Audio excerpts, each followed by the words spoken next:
ಇದೀಗ ಸದನದಲ್ಲಿ ಕೋಲಾಹಲ ಎಬ್ಬಿಸ್ತಾ ಇದೆ ಜಮೀರ್ ಅಹಮದ್ ಖಾನ್ ಅವರ ಪತ್ರ.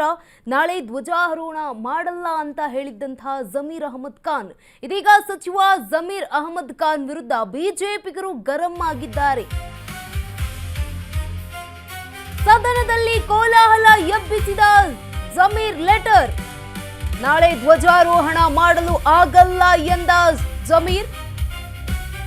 ಸಚಿವ ಜಮೀರ್ ಅಹಮದ್ ಖಾನ್ ವಿರುದ್ಧ ಬಿಜೆಪಿ ನಾಯಕರು ಗರಂ ಆಗಿದ್ದಾರೆ. ವಿಧಾನಸಭೆ ಅಧಿವೇಶನದಲ್ಲಿ ಬಿಜೆಪಿ ಶಾಸಕರು ಕಿಡಿಕಾರ್ತಿದ್ದಾರೆ. ಸ್ವಾತಂತ್ರ್ಯ ದಿನಾಚರಣೆಗೆ ಹೋಗದ ಸಚಿವ ಯಾಕೆ ಬೇಕು ಅಂತ ಪ್ರಶ್ನೆಯನ್ನ ಮಾಡಿದ್ದಾರೆ. ರಾಷ್ಟ್ರೀಯ ದಿನಾಚರಣೆಗೆ ಹೋಗಲು ಇವರಿಗೆ ಆಗ್ತಾ ಇಲ್ಲ. ರಾಷ್ಟ್ರ ಧ್ವಜ ಹಾರಿಸಲು ಹೋಗುವುದಕ್ಕೆ ಸಚಿವರಿಗೆ ಆಗಲ್ವಾ ಅನ್ನುವಂತಹ ಪ್ರಶ್ನೆಯನ್ನ ಮಾಡಿದ್ದಾರೆ. ಅಧಿಕೃತವಾಗಿ ಪತ್ರ ಕೊಟ್ರೆ ಸಿಎಂ ಒಪ್ಪಿಕೊಂಡಿದ್ಯಾಕೆ?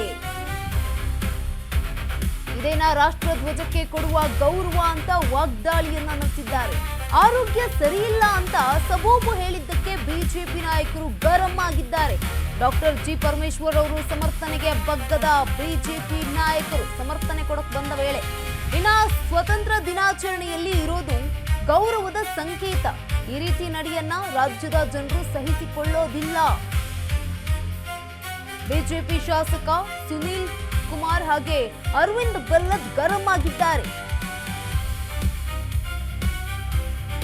ಇನ್ನು ಸದನದಲ್ಲಿ ಕೋಲಾಹಲ ಎಬ್ಬಿಸಿರುವಂತದ್ದು ಜಮೀರ್ ಅಹಮದ್ ಖಾನ್ ಅವರ ಪತ್ರ. ನಾಳೆ ಧ್ವಜಾರೋಹಣ ಮಾಡಲು ಆಗಲ್ಲ ಅಂತ ಇನ್ನು ಪತ್ರವನ್ನ ಬರೆದಿರ್ತಾರೆ ಸಿಎಂ ಡಿಕೆ ಶಿವಕುಮಾರ್ ಅವರಿಗೆ. ಇದೀಗ ಸಚಿವ ಜಮೀರ್ ಅಹಮದ್ ಖಾನ್ ವಿರುದ್ಧ ಬಿಜೆಪಿ ನಾಯಕರು ಗರಂ ಆಗಿರುವಂತದ್ದು. ಈ ಒಂದು ವಿಧಾನಸಭೆ ಅಧಿವೇಶನದಲ್ಲಿ ಕಿಡಿಕಾರ್ತಾ ಇದ್ದಾರೆ. ರಾಷ್ಟ್ರೀಯ ದಿನಾಚರಣೆಗೆ ಹೋಗಲು ಇವ್ರಿಗೆ ಆಗ್ತಾ ಇಲ್ಲ. ರಾಷ್ಟ್ರ ಧ್ವಜ ಹಾರಿಸೋದಕ್ಕೆ ಹೋಗೋದಕ್ಕೆ ಇವ್ರಿಗೆ ಆಗಲ್ಲ ಅಂತಂದ್ರೆ ಹೇಗೆ? ಅಧಿಕೃತವಾಗಿ ಪತ್ರ ಕೊಟ್ರೆ ಸಿಎಂ ಒಪ್ಪಿಕೊಂಡಿದ್ಯಾಕೆ ಅನ್ನುವಂತಹ ಪ್ರಶ್ನೆಯನ್ನ ಕೂಡ ಮಾಡಿದ್ದಾರೆ. ಇದೇನಾ ರಾಷ್ಟ್ರ ಧ್ವಜಕ್ಕೆ ಕೊಡುವಂತಹ ಗೌರವ ಅಂತ ವಾಗ್ದಾಳಿಯನ್ನ ನಡೆಸಿರುವಂತದ್ದು. ಆರೋಗ್ಯ ಸರಿಯಿಲ್ಲ ಅಂತ ಸಬೂಬು ಹೇಳಿದ್ದಕ್ಕೆ ಬಿಜೆಪಿ ನಾಯಕರು ಗರಂ ಆಗಿದ್ದಾರೆ. ಸಮಯದ ರಾಷ್ಟ್ರದ ಸ್ವಾತಂತ್ರ್ಯ ದಿನಾಚರಣೆಗೆ ಹೋಗ್ಲಿಕ್ಕೆ ಆಗದಲ್ಲೇ ಇರುವಂತ ಸಚಿವ ಯಾಕಿರ್ಬೇಕಾದ್ರೆ ಸದನದಲ್ಲಿ? ಒಬ್ಬ ಸಚಿವರಿಗೆ ಆದ್ಯತೆ ಯಾವುದು ಅಂತ ಅವರೇ ಬರೆದಿರೋ ಪತ್ರದಲ್ಲಿ ಆದ್ಯತೆ ಯಾವುದು ಅಂತ ಹೇಳ್ತಾರೆ. ರಾಜ್ಯದಲ್ಲಿ ಮುಂದಿನ ದಿನಗಳಲ್ಲಿ ಬಿಬಿಎಂಪಿ ಸೇರಿದಂತೆ ಮನವಿ ಮಾಡಿಕೊಂಡಿದ್ದಾರೆ ಬೇರೆ ಜಿಲ್ಲೆ ಕೊಡ್ಲಿ ಸರ್. ಮಾನ್ಯ ಗೃಹ ಸಚಿವ, ಮಾನ್ಯ ಕಂದಾಯ ಸಚಿವರೇ, ಒಬ್ಬ ಸಚಿವನಿಗೆ ಪ್ರೌಡ್ ನಾನು ಜಿಲ್ಲಾ ಸ್ವಾತಂತ್ರ್ಯೋತ್ಸವದಲ್ಲಿ ಭಾಗವಹಿಸ್ತೀನಿ ಅನ್ನುವಂಥದ್ದು ಒಂದು ಗೌರವದ ಸಂಕೇತ. ನನಗೆ ಸಮಯದ ಅವಕಾಶ ಇಲ್ಲ, ನಂಗೆ ಕೊಡಿ, ಚೇಂಜ್ ಮಾಡಿ ಅಂತ ಹೇಳ್ತೀರಿ ಅಂತಂದ್ರೆ ಅಂತ ಸಮಯನೇ ಇಲ್ಲ ಅಂದ್ಮೇಲೆ ಆ ಸಚಿವನ ಯಾಕೆ ಇಟ್ಕೊಳ್ತೀರಿ ನೀವು? ರಾಷ್ಟ್ರಧ್ವಜ ಹೊರಿಸಲಿಕ್ಕೆ ಸಮಯ ಇಲ್ಲ. ನೀವು ಅವ್ರು ಹೇಳಿದಾರೆ ಇಲ್ಲಿ 15/8/2026 ಸ್ವಾತಂತ್ರ್ಯ ದಿನಾಚರಣೆ ಧ್ವಜಾರೋಹಣ ಹೊಣೆಯಾರಣಕ್ಕೆ ನೀಡಿದ್ದು ನಾನು ಹಾಜರಾಗಲು ಸಾಧ್ಯವಾಗುವುದಿಲ್ಲ ಅಂತ ಕೊಟ್ಟಿದ್ದಾರೆ. ಏನ್ ಹಂಗಾರ ಅರ್ಥ? ಏನ್ ಆರೋಗ್ಯ? ಯಾರ ಆರೋಗ್ಯ? ಸುಮ್ಮನೆ ನೋಡಿ, ಇದು ಈ ತರದನ್ನೆಲ್ಲ ರಾಜ್ಯದ ಜನ ಸಹಿಸಿಕೊಳ್ಳಿಕ್ ಸಾಧ್ಯ ಇಲ್ಲ. ನೀವು ಇಲ್ಲಿ ವಿಧಾನಸೌಧದೊಳಗೆ ಪಾಕಿಸ್ತಾನ್ ಜಿಂದಾಬಾದ್ ಘೋಷಣೆ ಕೂಗಿದಾಗ್ಲೂ ಮೌನವಾಗಿರ್ತೀರಿ. ಒಬ್ಬ ಸಚಿವ ರಾಷ್ಟ್ರಧ್ವಜವನ್ನು ಹಾರಿಸ್ಲಿಕ್ಕೆ ನಾನು ಹೋಗಲ್ಲ ಅಂತಂದಾಗ್ಲೂ ಕೂಡ ಮಾತಾಡ್ತೀರಿ ಅಂತಂದ್ರೆ ಪರಮೇಶ್ವರ್ ಅವರೇ, ಇದನ್ನ ಸಮರ್ಥನೆ ಮಾಡ್ಕೋಬೇಡಿ ನೀವು. ಇಂಥ ಸಚಿವ ವಜಾ ಮಾಡಿಯಲ್ಲ, ಯಾರು ಬೇಡ ಆ ಜಿಲ್ಲೆಗೆ ಬೇರೆಯವ್ರನ್ನ ಕಳಿಸ್ತೀವಿ. ಜಿಲ್ಲೆ ಬೇರೆ ಸರ್, ನೀವು ಉಸ್ತುವಾರಿ ಸಚಿವರನ್ನ ಚೇಂಜ್ ಮಾಡೋದಕ್ಕೆ ಒಂದು ವಾದ ಇಲ್ಲ. ಸ್ವಾತಂತ್ರ್ಯೋತ್ಸವಕ್ಕೆ ನಾನು ಹೋಗಲ್ಲ ಅಂತಂದ್ರೆ ಏನರ್ಥ ಇದೆ? ಸಮಯದ ರಾಷ್ಟ್ರದ ಸ್ವಾತಂತ್ರ್ಯ ದಿನಾಚರಣೆಗೆ ಹೋಗ್ಲಿಕ್ಕೆ ಆಗದಲ್ಲೇ ಇರುವಂತ ಸಚಿವ ಯಾಕಿರ್ಬೇಕಾದ್ರೆ ಸದನದಲ್ಲಿ? ಒಬ್ಬ ಸಚಿವರಿಗೆ ಆದ್ಯತೆ ಯಾವುದು ಅಂತ ಅವರೇ ಬರೆದಿರೋ ಪತ್ರದಲ್ಲಿ ಆದ್ಯತೆ ಯಾವುದು ಅಂತ ಹೇಳ್ತಾರೆ. ರಾಜ್ಯದಲ್ಲಿ ಮುಂದಿನ ದಿನಗಳಲ್ಲಿ ಬಿಬಿಎಂಪಿ ಸೇರಿದಂತೆ ಮನವಿ ಮಾಡೋರು ಸಚಿವ ಸ್ಥಾನ ತಗೊಂಡಿರುವಂತವ್ರು ಒಂದು ಜಿಲ್ಲಾ ಉಸ್ತುವಾರಿ ಸಚಿವರನ್ನಾಗಿ ಅವ್ರು ಮಾಡಿದಾಗ ಸ್ವಾತಂತ್ರ್ಯ ದಿನದ ಅಂಗವಾಗಿ ಧ್ವಜಾರೋಹಣ ಮಾಡ್ಲಿಕ್ಕೆ ಅವರಿಗೆ ಸಮಯ ಇಲ್ಲ ಅಂತಂದ್ರೆ ಇದು ಯಾವ ರೀತಿ ನಡವಳಿಕೆ? ನೀವೇ ಸಮರ್ಥಿಸ್ಕೊಳಕ್ಕಾಗತ್ತಾ? ನೀವೇನಾದ್ರು ಸಮರ್ಥಿಸ್ಕೊಳಕ್ಕಾಗತ್ತಾ? ಅಥವಾ ಅವ್ರ ರಕ್ಷಣೆಗೆ ನೀವು ಬರ್ಲಿಕ್ಕಾಗತ್ತಾ? ಇಂಥ ವ್ಯಕ್ತಿ ಒಬ್ಬ ಚುನಾಯಿತ ಪ್ರತಿನಿಧಿ ಆಗಿರೋನು, ಒಬ್ಬ ಭಾರತೀಯನಾಗಿರೋನು ಯಾರೂ ಈ ರೀತಿ ನಡ್ಕೊಳ್ಳಿಕ್ಕೆ ಸಾಧ್ಯವೇ ಇಲ್ಲ. ಅಂತ ವ್ಯಕ್ತಿ ನಮ್ಮ ಕರ್ನಾಟಕ ರಾಜ್ಯದ ಘನವೆತ್ತ ಸರ್ಕಾರದ ಒಬ್ಬ ಸಚಿವರಾಗಿ ಕೆಲಸ ಮಾಡ್ತಾರೆ ಅಂದ್ರೆ ಹೇಗೆ ನೀವು ಸಮರ್ಥಿಸ್ಕೊತೀರಾ?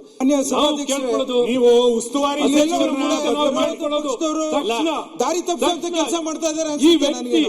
ಈ ನಡವಳಿಕೆ ನಿಜಕ್ಕೂ ರಾಜ್ಯಕ್ಕೆ ದೇಶಕ್ಕೆ ಮಾನ್ಯ ಅವಮಾನವಾಗಿದೆ. ಸಭಾಧ್ಯಕ್ಷರೇ, ರಾಷ್ಟ್ರ ಧ್ವಜಕ್ಕೆ ವಿರೋಧ ಪಕ್ಷದವರು ಅವಮಾನ ಮಾಡಿದ್ದಾರೆ.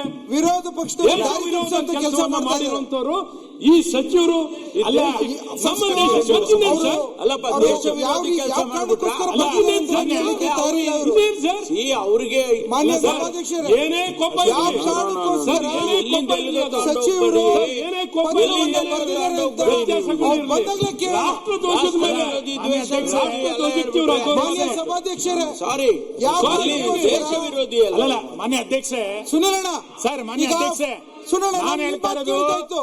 ನೀವು ಸುನಿಲಣ್ಣ, ಉಸ್ತುವಾರಿ ಸಚಿವರನ್ನ ಬದಲು ಮಾನ್ಯ ಮಾಡಿದ್ದಕ್ಕೆ ನಮ್ಗೆ ಸಭಾಧ್ಯಕ್ಷರೇ, ವಿರೋಧ ಇಲ್ಲ.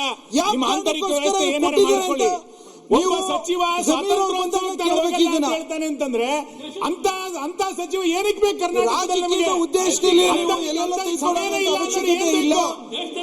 ರಾಷ್ಟ್ರಧ್ವಜವನ್ನ ಹಾರಿಸ್ಲಿಕ್ಕೆ ಸಮಯ ಇಲ್ಲ ಅನ್ನುವಂತ ಅವರು ಸಚಿವ ಸಚಿವರು ಕರ್ನಾಟಕಕ್ಕೆ ಜಮೀರ್ ಬೇಕಾಗಿಲ್ಲ. ಅಹಮದ್ ಅವರು ಬಂದ ನಂತರ ದೇಶಕ್ಕೂ ಬೇಕು. ಅದನ್ನ ನೀವು ನೀವು ಚರ್ಚೆ ಇನ್ನೇನು ಮಾಡ್ಕೊಳ್ತೀರಿ, ಮಾಡ್ಕೊಳ್ತಿದ್ದೀರಿ? ಅವರ ಎಕ್ಸ್ಪ್ಲೇಷನ್ ಕೇಳಿ. ದಯಮಾಡಿ ಮಾನ್ಯ ಅಧ್ಯಕ್ಷ, ಇಂಥದನ್ನ ಕರ್ನಾಟಕದಲ್ಲಿ ಸಹಿಸಿಕೊಳ್ಳಿಕ್ಕೆ ಸಾಧ್ಯ ಇಲ್ಲ. ಈ ಪತ್ರನ ಸಮರ್ಥನೆ ಮಾಡ್ಕೊಳ್ತೀರಿ ಮುಖ್ಯಮಂತ್ರಿ. ನಾವು ಸಮರ್ಥನೆ ಮಾಡ್ಲಿಕ್ಕೆ ಕಳಿಸ್ತೀರಿ ಆದರೆ ಅಂತಂದ್ರೆ ಕಾರಣ ಏನ್ ಅರ್ಥ ಇದೆ ಸರ್? ಏನ್ ಅರ್ಥ ಇದೆ? ಸಚಿವರು ಇರ್ಬೇಕು. ಗೌರವದಿಂದ ಭಾಗವಹಿಸಬೇಕು. ಒಂದ್ ನಿಮಿಷ. ಮಾನ್ಯ ಸಭಾಧ್ಯಕ್ಷ, ಇವತ್ತ ರಾಷ್ಟ್ರಧ್ವಜ ಅಂತ ಹೇಳ್ತಾರೆ, ನಾಳೆ ಸಂವಿಧಾನಕ್ಕೆ ಕಿಮ್ಮತ್ತಿಲ್ಲ, ಇಲ್ಲಿ ಕುರಾನ್ ತೊಂಬರಿ ಅಂತ ಹೇಳ್ತಾರೆ. ನೀವು ಕೇಳ್ತೀರಿ? ನೀವು ನಿಮ್ಮ ಆಕ್ಷೇಪಣೆಗಳನ್ನ ನೀವೇನ್ ಕೇಳಿದ್ ತಪ್ಪನ್ನಂಗಿಲ್ಲ ನಾನು. ಆದ್ರೆ ಪ್ರಾರಂಭದಲ್ಲಿ ಒಂದು ನೋಟಿಸ್ ಆದ್ರೂ ಕೊಡ್ಬೇಕಾಗಿತ್ತು. ಅಲ್ಲ ಸರ್, ಇದು ಇವತ್ತು ಬಂದಿರೋದು, ಈಗ ಸಿಕ್ಕಿದ ಪತ್ರ. ಮಾನ್ಯ ಸಭಾಧ್ಯಕ್ಷರೇ, ನೋಟಿಸ್ ಅಲ್ಲ, ಈಗ ಸಿಕ್ಕಿರೋದು. ರಾಷ್ಟ್ರಧ್ವಜದ ಗೌರವ ಯಾವ ನೋಟಿಸ್ ಸರ್? ವಿರೋಧ ಪಕ್ಷದವರು ರಾಷ್ಟ್ರಧ್ವಜದ ಗೌರವ ಯಾರು ಎತ್ತಿಡ್ಲಿಕ್ಕೆ ಯಾವ ನೋಟಿಸ್ ಕೊಡೋದು? ಅದಕ್ಕೆ ನೋಟಿಸ್ ಇಲ್ಲ. ರಾಷ್ಟ್ರಧ್ವಜದಕ್ಕಿಂತ ಮೇಲೆ ನೋಟಿಸ್ ಇದೆಯಾ? ಅಲ್ಲಲ್ಲ, ಚರ್ಚೆ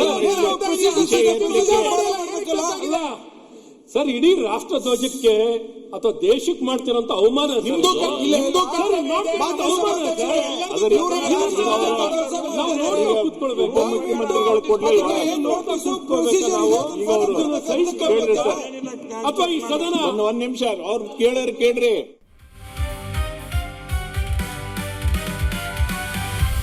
ಪಾಕಿಸ್ತಾನ ಜಿಂದಾಬಾದ್ ಅಂತ ಕೂಗಿದ್ರು ಸಹಿಸಿಕೊಳ್ತೀರಾ ಅಂತ ಪ್ರಶ್ನೆಯನ್ನ ಮಾಡಿದ್ದಾರೆ. ಆ ಸಚಿವ ನಿಮ್ಮ ಸರ್ಕಾರದಲ್ಲಿ ಯಾಕೆ ಇರಬೇಕು ಅಂತ ಬಿಜೆಪಿ ನಾಯಕರು ಪ್ರಶ್ನೆ. ಆರೋಗ್ಯ ಸರಿ ಇಲ್ಲ ಅಂತ ಪುರಾಣ ಹೇಳಬೇಡಿ ಅಂತ ಬಿಜೆಪಿ ನಾಯಕರು ವಾಗ್ದಾಳಿಯನ್ನ ನಡೆಸಿದ್ದಾರೆ. ಡಾಕ್ಟರ್ ಅಶ್ವಥ್ ನಾರಾಯಣ್ ಸಹ ಜಮೀರ್ ವಿರುದ್ಧ ವಾಗ್ದಾಳಿಯನ್ನ ನಡೆಸಿರುವಂಥದ್ದು. ಇಂಥ ವ್ಯಕ್ತಿ ಸಚಿವರಾಗಿ ಕೆಲಸ ಮಾಡ್ತಾರೆ ಅಂದ್ರೆ ಹೇಗೆ? ಈ ವ್ಯಕ್ತಿ ರಾಜ್ಯಕ್ಕೆ ದೇಶಕ್ಕೆ ಅವಮಾನ ಅಂತ ಬಿಜೆಪಿ ಗರಂ ಆಗಿರುವಂಥದ್ದು. ಈಗ ರಾಷ್ಟ್ರಧ್ವಜಕ್ಕೆ ಇದು ಅಪಮಾನ ಅಂತ ಬಿಜೆಪಿ ವಾಗ್ದಾಳಿಯನ್ನ ಕೂಡ ನಡೆಸಿದೆ. ಉಸ್ತುವಾರಿ ಸಚಿವರನ್ನ ಬದಲಾವಣೆ ಮಾಡಿದ್ದಕ್ಕೆ ಆಕ್ಷೇಪ ಇಲ್ಲ. ದೇಶಕ್ಕೂ ಬೇಕಾಗಿಲ್ಲ ಇಂಥವರು. ಕರ್ನಾಟಕದಲ್ಲಿ ಸಹಿಸಿಕೊಳ್ಳೋದಕ್ಕೆ ಸಾಧ್ಯ ಇಲ್ಲ. ನಾಳೆ ಸಂವಿಧಾನಕ್ಕೆ ಕಿಮ್ಮತ್ತಿಲ್ಲ ಅಂತಾರೆ. ಸಹಿಸಿಕೊಳ್ತೀರಾ ಅಂತ ಪ್ರಶ್ನೆಯನ್ನ ಮಾಡಿರುವಂಥದ್ದು. ವಿಧಾನಸಭೆಯಲ್ಲಿ ಶಾಸಕ ಅರವಿಂದ್ ಬೆಲ್ಲದ್ ವಾಗ್ದಾಳಿಯನ್ನ ನಡೆಸಿದ್ದಾರೆ. ವಸತಿ ಸಚಿವ ಜಮೀರ್ ಅಹಮದ್ ಖಾನ್ ವಿರುದ್ಧ ಈಗ ಬಿಜೆಪಿ ನಾಯಕರು ರಣರಣ ಅಂತ ಇರುವಂಥದ್ದು ವಿಧಾನಸೌಧದಲ್ಲಿ. ಇನ್ನು ಅವ್ರಿಗೆ ಹೇಳ್ಕೊಂಡಿದ್ದಾರೆ, ಅವ್ರಿಗೆ ಅನಾರೋಗ್ಯ ಇದೆ, ನನಗೆ ಆರೋಗ್ಯ ಸರಿ ಇಲ್ಲ, ನಾನು ಹೋಗಕ್ಕಾಗೋದಿಲ್ಲ ಅನ್ನೋ ಅರ್ಥದಲ್ಲಿ ಅವರು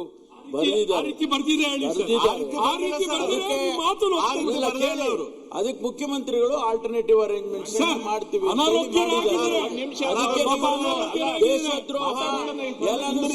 ಪರಮೇಶ್ವರ್ ಅವರೇ, ಅವರ ಪತ್ರದಲ್ಲಿ ಆರೋಗ್ಯದ ಸಮಸ್ಯೆ ಇದೆ ಅಂತ ಒಂದು ಶಬ್ದ ಇಲ್ಲ. ಅವ್ರು ಹೇಳಿರೋದು ಸಮಯದ ಅಭಾವ ಇಲ್ಲ, ಗಣಂದಾರಿ ಕೆಲಸ ಇದೆ ಅಂತ ಹೇಳಿರೋದವರು.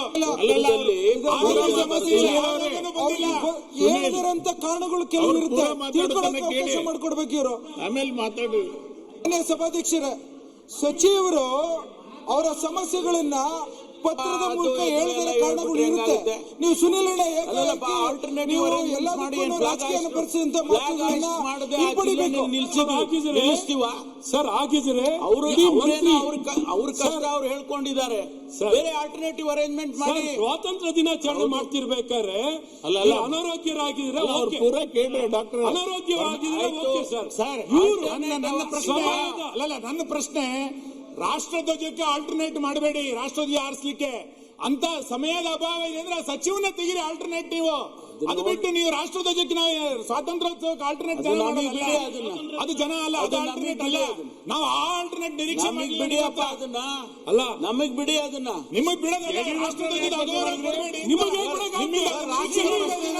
ಇಡೀ ನಮ್ಮ ನಿಮ್ ಸರ್ಕಾರ ಇಡೀ ಸಮಾಜಕ್ಕೆ ನಿಮ್ ಸರ್ಕಾರ ಯಾವ್ದಕ್ಕೆ ಜವಾಬ್ದಾರಿ ಅಂತ ಹೇಳಿ ಯಾವ್ದಕ್ಕೆ ಗೌರವ ಕೊಡುತ್ತೆ ಅಂತ ಹೇಳಿ. ಸರ್, ಈ ರೀತಿನ ಸಭಾಧ್ಯಕ್ಷರೇ ಸ್ವಾತಂತ್ರ್ಯ ದಿನಾಚರಣೆಯನ್ನ ಈ ಕಾಂಗ್ರೆಸ್ ಸರ್ಕಾರದಲ್ಲಿ ಇದೇ ರೀತಿ ಆಚರಣೆ ಮಾಡೋದು, ರಾಷ್ಟ್ರಕ್ಕೆ ಗೌರವ ಈ ರೀತಿಯ ಈ ಕಾಂಗ್ರೆಸ್ ಸರ್ಕಾರ ಆಚರಣೆ ಮಾಡುವಂತದ್ದು, ಇದೇ ರೀತಿ ನಡೆಸ್ಕೊಳ್ಳುವಂಥದ್ದು.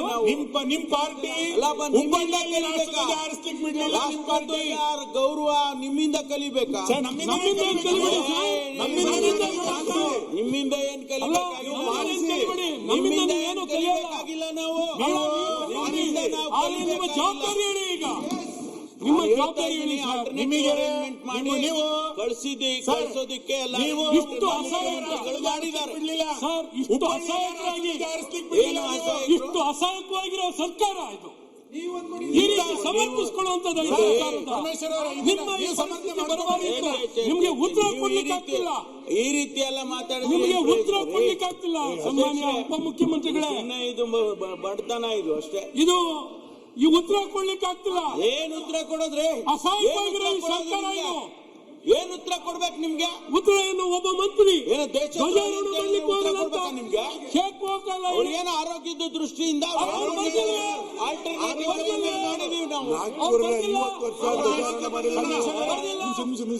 ಸರ್ ಪರಮೇಶ್ವರ್ ಅವರೇ, ಈ ಪತ್ರದಲ್ಲಿ ನೀವೇ ಒಂದು ಬರ್ಬಿಡಿ ಆರೋಗ್ಯ ಸಮಸ್ಯೆ ಇದೆ ಅಂತ. ನೀವೊಂಚೂರು ತಿದ್ದುಪಡಿ ಮಾಡ್ಕೊಡಿ ಸರ್. ಆರೋಗ್ಯ ಅಂತ ತಿದ್ದುಪಡಿ ಮಾಡ್ಕೊಡಿ. ಏನ್ ಸರ್ ನೀವು ಆರೋಗ್ಯ ಯಾವ ಆರೋಗ್ಯ? ನಿಮ್ ಮಾನಸಿಕತೆಗೆ ಆರೋಗ್ಯ ಬಂದಿದೆ, ವ್ಯತ್ಯಾಸ ಆಗಿದೆ. ಈಗ ಸಭಾಧ್ಯಕ್ಷರು ಇವತ್ತು ಬಂದು ಹೋಗಿದ್ದಾರೆ ಅಲ್ಲ, ಅವ್ರಿಗೆ ಹೇಳ್ಕೊಂಡು ಜಮೀರ್ ಸಮರ್ಥಿಸಿಕೊಳ್ಳಲು ಆಗದೆ ಒದ್ದಾಡಿದ ಸರ್ಕಾರ. ಜಮೀರ್ ಪರ ಸಿಎಂ ಸಂಬಂಧಿ ಕುಣಿಗಲ್ ರಂಗನಾಥ್ ಬ್ಯಾಟಿಂಗ್ ಬೀಸಿದ್ದಾರೆ. ಜಮೀರ್ಗೆ ಆರೋಗ್ಯ ಸಮಸ್ಯೆ ಅಂತ ಸಬೂಬು ಹೇಳಿದ ಡಿಸಿಎಂ. ಇದು ದಾರಿ ತಪ್ಪಿಸುವ ಕೆಲಸ ಅಂತ ಬಿಜೆಪಿ ವಿರುದ್ಧ ಈಗ ಆಕ್ರೋಶವನ್ನ ಕೂಡ ವ್ಯಕ್ತಪಡಿಸಿದ್ದಾರೆ. ಎಲ್ಲದಕ್ಕೂ ರಾಜಕೀಯ ಬೆರೆಸಬೇಡಿ ಅಂತ ಬಿಜೆಪಿಗರಿಗೆ ಮನವಿಯನ್ನ ಕೂಡ ಮಾಡಿಕೊಂಡಿದ್ದಾರೆ. ದೇಶದ ಸ್ವಾತಂತ್ರ್ಯ ರಾಷ್ಟ್ರಧ್ವಜಕ್ಕಿಂತ ಬೇರೇನು ಮುಖ್ಯ ಅಂತ ಪ್ರಶ್ನೆಯನ್ನ ಮಾಡಿರುವಂಥದ್ದು ಸುನೀಲ್ ಕುಮಾರ್ ಅವರು. ಪ್ರಶ್ನೆ ಸಮರ್ಥನೆಗೆ ಮುಂದಾದಂತಹ ಜಿ ಪರಮೇಶ್ವರ್ ಅವರು. ಸಚಿವ ಜಮೀರ್ಗೆ ಆರೋಗ್ಯ ಸರಿಯಿಲ್ಲ ಅಂತ ಪರಮೇಶ್ವರ್ ಅವರು ಹೇಳಿಕೆಯನ್ನ ನೀಡಿದ್ದಾರೆ. ಆರೋಗ್ಯ ಸರಿಯಿಲ್ಲ ಅಂತ ಎಲ್ಲೂ ಪತ್ರದಲ್ಲಿ ಉಲ್ಲೇಖ ಮಾಡಿಲ್ಲ ಅಂತ ಬಿಜೆಪಿ ಟಕ್ಕರ್ ಕೊಟ್ಟಿರುವಂಥದ್ದು. ಆರೋಗ್ಯ ಸರಿಯಿಲ್ಲ ಅಂದ್ರೆ ಮಂತ್ರಿಯನ್ನೇ ಬದಲಿಸಿ ಅಂತ ಬಿಜೆಪಿಗರು ಪಟ್ಟು ಹಿಡಿದಿದ್ದಾರೆ. ಕಡೆಗೆ ಸಭತ್ಯಾಗ ಮಾಡಿ ಹೊರ ಬಂದ ಬಿಜೆಪಿ ಜೆಡಿಎಸ್ನ ಶಾಸಕರು. ಅಧ್ಯಕ್ಷೆ ಸುನಿಲಣ್ಣ ಸರ್, ಮಾನ್ಯ ಅಧ್ಯಕ್ಷೆ, ನಾನು ಹೇಳ್ತಾ ಇರೋದು, ನೀವು ಉಸ್ತುವಾರಿ ಸಚಿವರನ್ನ ಬದಲು ಮಾಡಿದ್ದಕ್ಕೆ ನಮ್ಗೆ ವಿರೋಧ ಇಲ್ಲ. ನಿಮ್ಮ ಆಂತರಿಕ ವ್ಯವಸ್ಥೆ ಏನಾರು ಮಾಡ್ಕೊಳ್ಳಿ. ಒಬ್ಬ ಸಚಿವ ಹೇಳ್ತಾನೆ ಅಂತಂದ್ರೆ ಅಂತ ಸಚಿವ ಏನಕ್ಕೆ ಬೇಕು ಕರ್ನಾಟಕದಲ್ಲಿ? ನಮಗೆ ಉದ್ದೇಶದಲ್ಲಿ ಸಮಯ ಇಲ್ಲ ಅನ್ನುವಂತ ಸಚಿವರು ಬಂದ ನಂತರ ದೇಶಕ್ಕೂ ಬೇಕು. ಮಾನ್ಯ ಅಧ್ಯಕ್ಷ, ಇಂಥದನ್ನ ಕರ್ನಾಟಕದಲ್ಲಿ ಸಹಿಸಿಕೊಳ್ಳಿಕ್ ಸಾಧ್ಯ ಇಲ್ಲ. ಈ ಪತ್ರನ ಸಮರ್ಥನೆ ಮಾಡ್ಕೊಳ್ತೀರಿ ಮುಖ್ಯಮಂತ್ರಿ ಕಳಿಸ್ತೀರಿ ಅಂತಂದ್ರೆ ಗೌರವದಿಂದ ಭಾಗವಹಿಸಬೇಕು. ಮಾನ್ಯ ಅಧ್ಯಕ್ಷೆ ಸುನಿಲಣ್ಣ ಸರ್, ಮಾನ್ಯ ಅಧ್ಯಕ್ಷೆ ಆರೋಗ್ಯ ಸರಿಯಿಲ್ಲ ಅಂದ್ರೆ ಮಂತ್ರಿಯನ್ನೇ ಬದಲಿಸಿ ಅಂತ ಬಿಜೆಪಿಗರು ಕೂಡ ಪಟ್ಟನ್ನ ಹಿಡಿದಿದ್ದಾರೆ. ಸಚಿವ ಜಮೀರ್ ಅಹಮದ್ ಖಾನ್ ವಿರುದ್ಧ ಬಿಜೆಪಿಗರು ಫುಲ್ ಗರಂ ಆಗಿದ್ದಾರೆ. ಸದನದಲ್ಲಿ ಕೋಲಾಹಲ ಎಬ್ಬಿಸಿರುವಂಥದ್ದು ಜಮೀರ್ ಅವರು ಏನು ಪತ್ರವನ್ನ ಬರೆದಿದ್ದಾರಲ್ಲ, ನಾಳೆ ಧ್ವಜಾರೋಹಣ ಮಾಡೋದಕ್ಕೆ ಆಗಲ್ಲ ಅಂತ ಪತ್ರವನ್ನ ಬರೆದಿದ್ದಾರೆ ಸಿಎಂ ಡಿ.ಕೆ. ಶಿವಕುಮಾರ್ ಅವರಿಗೆ. ಸಚಿವ ಜಮೀರ್ ಅಹಮದ್ ಖಾನ್ ವಿರುದ್ಧ ಇದೀಗ ಬಿಜೆಪಿ ನಾಯಕರು ಗರಂ ಆಗಿದ್ದಾರೆ. ವಿಧಾನಸಭೆ ಅಧಿವೇಶನದಲ್ಲಿ ಬಿಜೆಪಿ ಶಾಸಕರು ಕಿಡಿಕಾರಿರುವಂಥದ್ದು ಸಚಿವ ಜಮೀರ್ ಅಹಮದ್ ಖಾನ್ ಅವರ ವಿರುದ್ಧ. ಸ್ವಾತಂತ್ರ್ಯ ದಿನಾಚರಣೆಗೆ ಹೋಗದ ಸಚಿವ ಯಾಕೆ ಬೇಕು ಅಂತ ಪ್ರಶ್ನೆಯನ್ನ ಮಾಡಿದ್ದಾರೆ. ರಾಷ್ಟ್ರೀಯ ದಿನಾಚರಣೆಗೆ ಹೋಗಲು ಇವರಿಗೆ ಆಸಕ್ತಿ ಇಲ್ಲ, ಆಗ್ತಾ ಇಲ್ಲ ಅನ್ನುವಂಥದ್ದು. ಎಸ್ ಈ ಬಗ್ಗೆ ಹೆಚ್ಚಿನ ಮಾಹಿತಿಯನ್ನ ನೀಡ್ತಾರೆ ನಮ್ಮ ಪ್ರತಿನಿಧಿ ವಿವೇಕ್ ನೇರ ಸಂಪರ್ಕದಲ್ಲಿ. ಎಸ್ ವಿವೇಕ್, ಒಂದಷ್ಟು ನಾವು ಹೇಳಿಕೆಗಳನ್ನ ಕೂಡ ಗಮನಿಸ್ತಾ ಇರ್ತೀವಿ. ಏನು ಜಮೀರ್ ಅಹಮದ್ ಖಾನ್ ಅವರು ಒಂದಷ್ಟು ಮಾತುಕಡ ಹೇಳಿರ್ತಾರೆ, ಇದು ನಾವು ಕಟ್ಟಿರುವಂತಹ ದೇಶ, ನಮ್ದು ದೇಶ ಅನ್ನುವಂಥದ್ದು. ಬರೀ ಮಾತಿಗಷ್ಟೇ ಸೀಮಿತ ಆಯ್ತಾ ಈ ಮಾತು ಅನ್ನುವಂಥದ್ದು?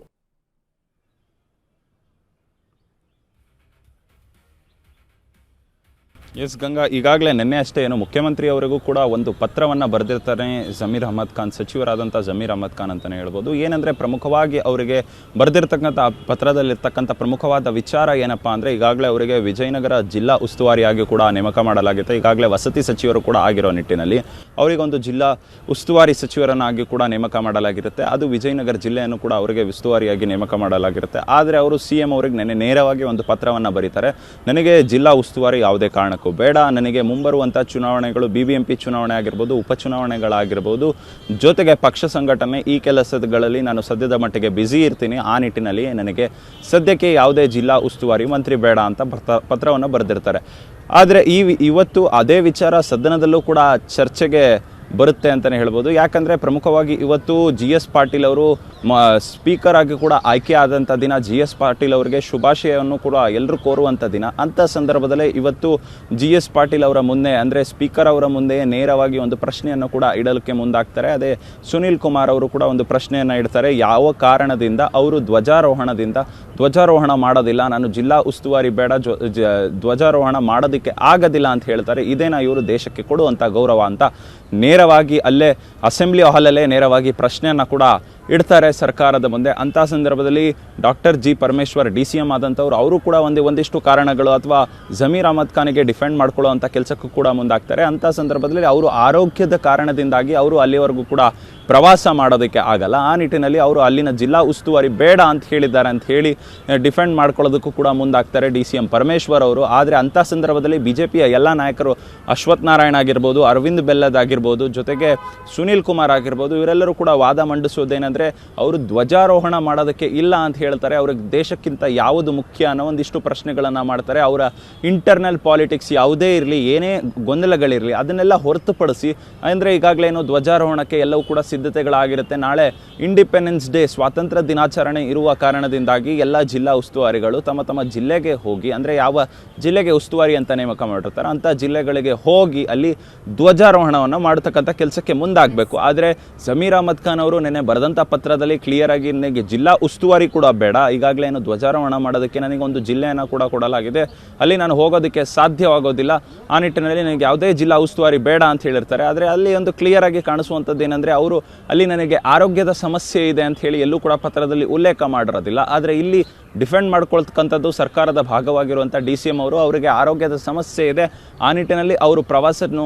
ಮಾಡೋದಿಲ್ಲ ಅಂತ ಹೇಳಿ CM ಬಳಿನೇ ನೇರವಾಗಿ ಕೇಳ್ಕೊಂಡಿದ್ದಾರೆ ಅನ್ನೋ ಒಂದಿಷ್ಟು ವಿಚಾರಗಳು ಕೂಡ ಚರ್ಚೆ ಆಗುತ್ತೆ. ಅಂಥ ಸಂದರ್ಭದಲ್ಲಿ BJP ಅವರಿಗೂ ಕೂಡ ಅಷ್ಟೇ, GS ಪಾಟೀಲ್ ಸ್ಪೀಕರ್ ಆದಂಥವರು, ಸಭಾಧ್ಯಕ್ಷರಾದಂಥವರು, ಅವರು ಕೂಡ ಒಂದು ಪ್ರಶ್ನೆಯನ್ನು ಇಡ್ತಾರೆ, ನೀವು ನೋಟಿಸ್ ಕೊಡದೆ ಈ ರೀತಿಯಾಗಿ ವಿಚಾರವನ್ನು ಪ್ರಸ್ತಾಪ ಮಾಡುವಂತಿಲ್ಲ ಸದನದಲ್ಲಿ ಅಂತ. ಅಂಥ ಸಂದರ್ಭದಲ್ಲಿ BJP ಅವರು ಕೂಡ ಹೇಳ್ತಕ್ಕಂಥ ವಿಚಾರ ಏನಪ್ಪ ಅಂದರೆ, ನಮಗೆ ಮೊದಲಿಗೆ ದೇಶ ಮುಖ್ಯ, ರಾಷ್ಟ್ರ ಧ್ವಜದ ವಿಚಾರ ಬಂದಿದೆ, ರಾಷ್ಟ್ರ ಧ್ವಜದ ವಿಚಾರ ಬಂದಿದ್ರು ಕೂಡ ನಿಮಗೆ ನೋಟಿಸೇ ಮುಖ್ಯನಾ ಅಂತ ಹೇಳ್ತಾರೆ. ಅಂಥ ಸಂದರ್ಭದಲ್ಲಿ ಮಾತನಾಡೋದಕ್ಕೂ ಕೂಡ ಅವಕಾಶವನ್ನು ಕೊಡೋದಿಲ್ಲ GS ಪಾಟೀಲ್ ಆದಂಥವರು, ಸ್ಪೀಕರ್ ಆದಂಥವರು. ಇಲ್ಲ, ನೀವು ನೋಟಿಸ್ ಕೊಡಬೇಕಿತ್ತು ಅಂತ ಒಂದಿಷ್ಟು ವಾಗ್ವಾದಗಳು ಕೂಡ ನಡೆಯುತ್ತೆ BJP ಹಾಗೂ ಮತ್ತು ಕಾಂಗ್ರೆಸ್ ನಾಯಕರ ನಡುವೆ. ಅಲ್ಲಿರ್ತಕ್ಕಂಥ ಮತ್ತು ಶಾಸಕರಾದಂಥ ಕುಣಿಗಲ್ ರಂಗನಾಥ್ ಅವರು ಕೂಡ ಇದರಲ್ಲಿ ಮಧ್ಯಪ್ರವೇಶನ ಮಾಡ್ತಾರೆ. ಅಂದರೆ ವಿಪಕ್ಷದವರು ಈ ವಿಚಾರವನ್ನು ತಿರುಚುತ್ತಿದ್ದಾರೆ, ಬೇರೆ ರೀತಿಯಾಗಿ ಮಾತನಾಡ್ತಾ ಇದ್ದಾರೆ, ಬರೀ ಬೇರೆ ಆ್ಯಂಗಲ್ನಲ್ಲೇ ನೋಡ್ತಾರೆ ಅನ್ನೋ ಒಂದು ರೀತಿಯಲ್ಲಿ ಕೂಡ ಮಾತನಾಡ್ತಕ್ಕೆ ಮುಂದಾಗ್ತಾರೆ. ಅಂಥ ಸಂದರ್ಭದಲ್ಲಿ ಇದೇ ರೀತಿಯಾಗಿ ವಾಗ್ವಾದ ನಡೆದಂಥ ಸಂದರ್ಭದಲ್ಲಿ ಸಭಾಧ್ಯಕ್ಷರು ಕೂಡ ನೋಟಿಸ್ ಕೊಟ್ಟು ಮಾತನಾಡಬೇಕಿತ್ತು. ಅಂಥ ಸಂದರ್ಭದಲ್ಲಿ ಎಲ್ಲರೂ ಕೂಡ BJP ನಾಯಕರು ಈ ವಿಚಾರವೇ ಬೇಡ ನಮಗೆ ಅಂತ ಹೇಳಿ ಸಭಾತ್ಯಾಗವನ್ನು ಮಾಡ್ತಾರೆ. ಗಂಗಾ, ಎಸ್, ಧನ್ಯವಾದ ವಿವೇಕ್ ತಮ್ಮೆಲ್ಲ ಮಾಹಿತಿಗಾಗಿ.